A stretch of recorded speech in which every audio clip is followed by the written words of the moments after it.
नमस्कार, मैं astro गुरुमा doctor ज्योति जोशी सभी ज्योतिष प्रेमियों का हार्दिक स्वागत करती हूँ। हम भगवत गीता और ग्रह योग ये अत्यंत नवीनतम श्रृंखला चला रहे हैं। गीता और ग्रह योग का संबंध स्पष्ट करने वाली जानकारी आपने इससे पहले कहीं सुनी या पढ़ी नहीं होगी, लेकिन इन दोनों का बड़ा नज़दीकी संबंध है। ग्रहों का कारकत्व स्पष्ट करने वाला अत्यंत बड़ा ज्ञान भगवत गीता में है, जो हम इस श्रृंखला में ज्योतिष प्रेमियों के सामने रखने का प्रयास करने वाले हैं। इसीलिए आज का भाग और ये पूरी श्रृंखला अंत तक देखना न भूलें। इसमें आपको नई शास्त्रीय जानकारी अवश्य सुनने को मिलेगी। साथ ही ये जानकारी आपको अच्छी लगे तो वीडियो को शेयर करें ताकि दूसरों तक पहुंच सके।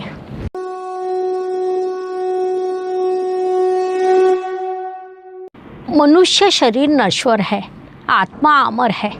भगवत गीता के इस तत्वज्ञान को हम बचपन में सुनते आए हैं। हमारे कानों पर इस प्रकार का तत्वज्ञान लगातार किसी न किसी माध्यम से पढ़ते रहता है। उस पर जब जब हम विचार करते हैं तब तब कई अद्भुत चीज़ें सामने आती हैं। हम स्वयं को शरीर के रूप में पहचानते हैं, लेकिन हम शरीर नहीं बल्कि आत्मा है। हर जन्म में हमें नया शरीर मिलता है।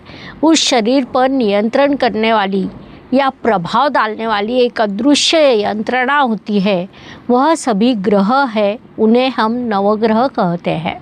ग्रहों के अनुसार कभी कुंडली में शनिदेव की 7.5 आती है, ढैया आती है, कभी मंगल की महादशा आती है, या किसी कुंडली में मंगल ग्रह अधिक प्रबल रहता है, अर्थात वह मंगल की कुंडली होती है, लेकिन 7.5 हो, उग्र मंगल हो, राहु केतु की महादशा हो, इन सभी का प्रभाव हमारे शरीर पर पड़ता है। शरीर वस्त्रों के समान होता है। जैसा हम हर रोज़ कपड़े बदलते हैं, वैसे ही हमारा आत्मा हर जन्म में नया शरीर धारण करता है, क्योंकि आत्मा अमर होता है। इस पर ज्योतिष क्या कहता है? तो आपके जन्म के समय ग्रहों की जो स्थिति थी, उस पर से आपके पिछले जन्म के कर्म पता चलते हैं और उसका फल भी तय होता है, जो आपको इस जन्म में मिलता है। अत्यंत सीधी सादी भाषा में कहा जाए तो ये सभी ग्रह आपके कर्मों की रिकॉर्डिंग करते रहते हैं। उनकी एक रिकॉर्डिंग सिस्टम होती है। किए गए कर्म का फल अवश्य मिलता है, वहाँ पर किसी भी प्रकार की चूक नहीं होती। भगवत गीता हमें बताती है, कर्म करते रहे, फल की चिंता न करें। और ग्रह उन फलों के प्रभाव को दर्शाते हैं या किए गए कर्म के फल को दर्शाते हैं। महत्वपूर्ण बात है कि यही भगवत गीता के तत्वज्ञान में भी है, अर्थात गीता और ज्योतिष दोनों एक ही चीज़ दिखाते हैं कि विश्वास अपने कर्म पर रखें। कर्म का फल अवश्य मिलता है। वह कभी इस जन्म में मिलता है या कभी अगले जन्म में मिलता है, कभी उससे भी अगले जन्म में मिलता है। वह एक चक्र होता है जो लगातार शुरू रहता है। इसीलिए मनुष्य ने जीवन में कर्म पर ही अधिक ध्यान देना चाहिए। इस विषय पर महाभारत की पितामह भीष्म से संबंधित एक कथा अत्यंत प्रसिद्ध है। पीछे मैंने अपने इसी चैनल पर उसे बताया भी था। पितामह भीष्म को इच्छा मृत्यु का वरदान प्राप्त रहता है, अर्थात युद्ध में उन्हें कोई मार नहीं सकता, लेकिन पांडव उन्हें युद्ध में पराजित कर देते हैं और ऐसी स्थिति निर्माण होती है कि उन्हें बाणों की शैया पर सोना पड़ता है, जो अत्यंत कष्टदायी होता है। उससे पितामह को दर्द होता है। उसे सहने के अलावा कोई विकल्प उनके पास नहीं होता। वे जब बाणों की शैया पर सोए थे, तब भगवान श्री कृष्ण उनसे मिलने वहाँ आते हैं। पितामह भगवान से पूछते हैं, कृष्णा, मुझे ये शिक्षा किस अपराध की मिली है? उस पर भगवान श्री कृष्ण थोड़ा हंसकर बोलते हैं, इसका कारण आपका ये जन्म नहीं बल्कि पिछला जन्म है। पिछले जन्म के कर्म के कारण आपकी ये स्थिति हुई है।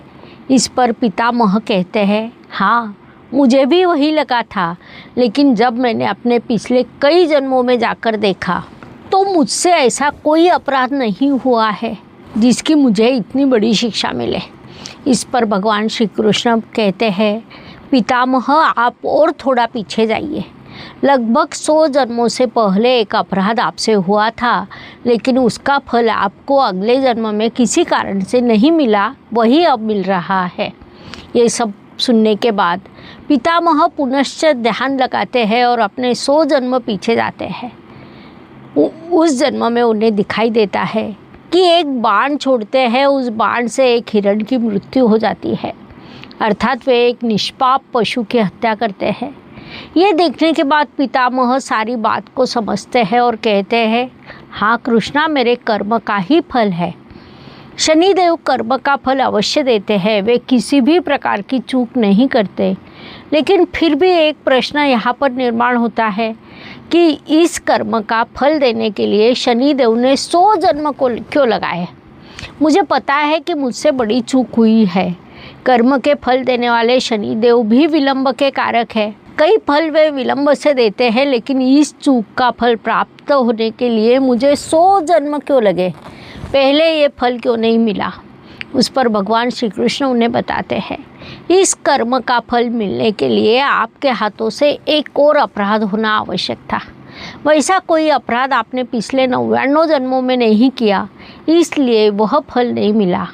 उस पर पितामह कहते हैं, मैंने इस जन्म में ऐसा कौन सा कर्म किया कि जिस कारण मुझे इतनी कठोर शिक्षा मिली है। उस पर श्री कृष्ण कहते हैं, आपने अपराध होते हुए अपनी आँखों से देखा और फिर भी उस पर कुछ नहीं किया। कोई अपराध स्वयं करना जितनी बड़ी चूक होती है, उतनी ही बड़ी चूक अपराध को होते हुए देखना भी होती है। द्रौपदी का भरी सभा में अपमान हो रहा था, तब आप शांत बैठे थे। आपका शांत बैठना उस अपराध में सहयोग करने जैसा था। आप परिवार के ज्येष्ठ थे। आप चाहते तो उस अपराध को रोक सकते थे, लेकिन आपने वैसा नहीं किया, बल्कि आप शांत बैठकर उस अपराध में सम्मिलित होते रहे। उसी कारण ये फल मिला है। इसके अलावा जब जब हम रामायण पढ़ते हैं, महाभारत पढ़ते हैं, तब ऐसे कई सबूत सामने आते हैं।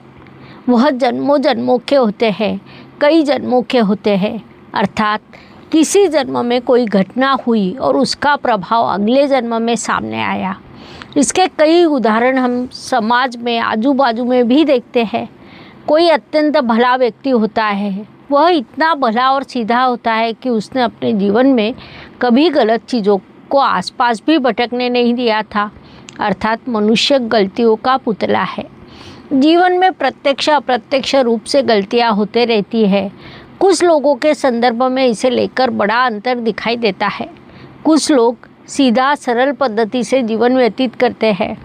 यह व्यक्ति कोई गलत काम नहीं कर सकता, इस पर किसी का विश्वास नहीं होता। इस प्रकार उनका जीवन होता है। फिर भी ऐसे लोग जीवन में बड़ा संघर्ष करते हैं। ऐसा उनके साथ क्यों हुआ होगा? ऐसे प्रश्न सामने वाले व्यक्ति को पड़ता है। तब हम भाग्य को दोष देते हैं, लेकिन दोष भाग्य का नहीं, बल्कि हमारे पिछले जन्म के कर्म का होता है। पिछले जन्म के कर्म का फल न मिलने के कारण इस जन्म में वह मिलते हैं। तो प्रश्न ऐसा है कि पिछले जन्म का प्रभाव इस जन्म पर कैसे आता है?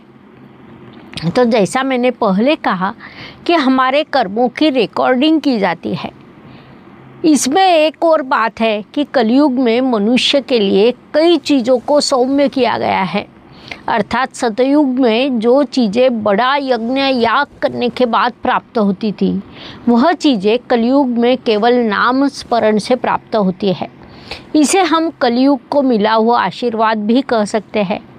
लेकिन होता क्या है कि हम इस युग में उन चीज़ों को भी छोड़ रहे हैं। केवल नाम स्मरण करना भी हमारे लिए कठिन बन गया है। इसीलिए हम चैनल पर प्रयास करते हैं, आप ग्रहों को समझे, उनका नाम स्मरण करें। भगवत गीता के निष्काम कर्मयोग को समझे, उसी के लिए हमने ये श्रृंखला शुरू की है। इस श्रृंखला के अगले भाग में हम शनिदेव और कर्मयोग समझने वाले हैं। इसीलिए यदि आपको अगले भी वीडियो देखने हैं तो बेल आइकॉन बटन ऑन रखें, जिससे वीडियो अपलोड होने के तुरंत बाद आपको मैसेज आएगा। साथ ही ये विषय अत्यंत नया है। इससे पहले आपने गीता और ग्रह योग ये विषय कहीं नहीं सुना या पढ़ा होगा। अपने धर्म की इन महत्वपूर्ण चीज़ों की जानकारी सभी को होना आवश्यक है, इसलिए अधिक से अधिक लोगों के साथ इसे शेयर करें। धन्यवाद। शुभम भवतु। जय ज्योतिष। ज्योतिष का अध्ययन तथा शास्त्र की शास्त्रीय तरीके से पढ़ाई करने के लिए मेरी 2 किताबें प्रकाशित हो चुकी है, उनका अवश्य लाभ लीजिए। Please like, share and subscribe the channel. और हाँ, बेल आइकॉन दबाना ना भूलें। धन्यवाद।